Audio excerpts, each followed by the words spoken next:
Josh thinks I'm short, so he put a block here for me to stand on. That's true. You see me better now. 50 years ago, while writing APPA's first bylaws, conference agendas, and board of directors agendas, we were writing them on the back of napkins in bars, having a few beers. And that's how we started this. It wasn't real formal.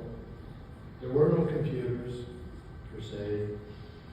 And unfortunately, a lot of the history of this wonderful association has gone by the wayside. It doesn't exist.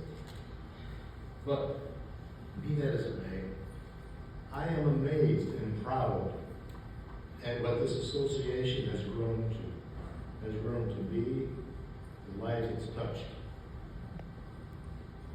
I began working as a line-level probation parole officer in Northern Virginia, outside of Washington, D.C. Washington, D.C. was not part of the interstate compact.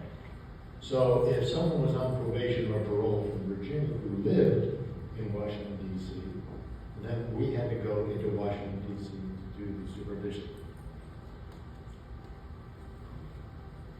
That was the best job I ever had. No, seriously, I love that job. I miss it. I became a supervisor and eventually the assistant director for the state probation parole system. I traveled around the state through our district offices, worked with the probation parole officers throughout, met wonderful people, every one of them. I've got very interested in the whole issue of what pleases probation parole officers, job satisfaction marks.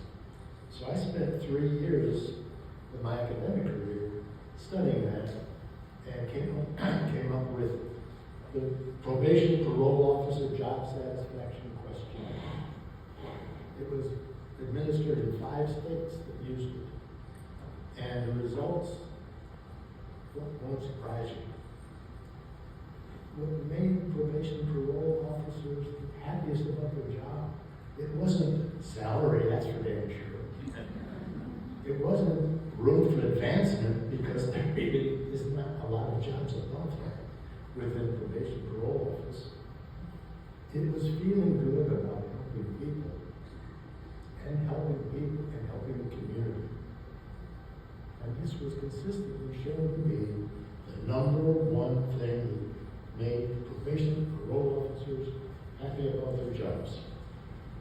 Well, probably because I was one, and because I hold them in such high regard, I funded a scholarship program through APPA for line-level probation and parole officers, and this is the first year that it was awarded.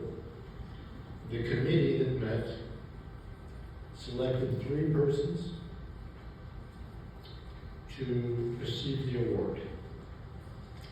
They are Beatrice Lewis, a student at Strayer University who's been accepted to be a probation parole officer.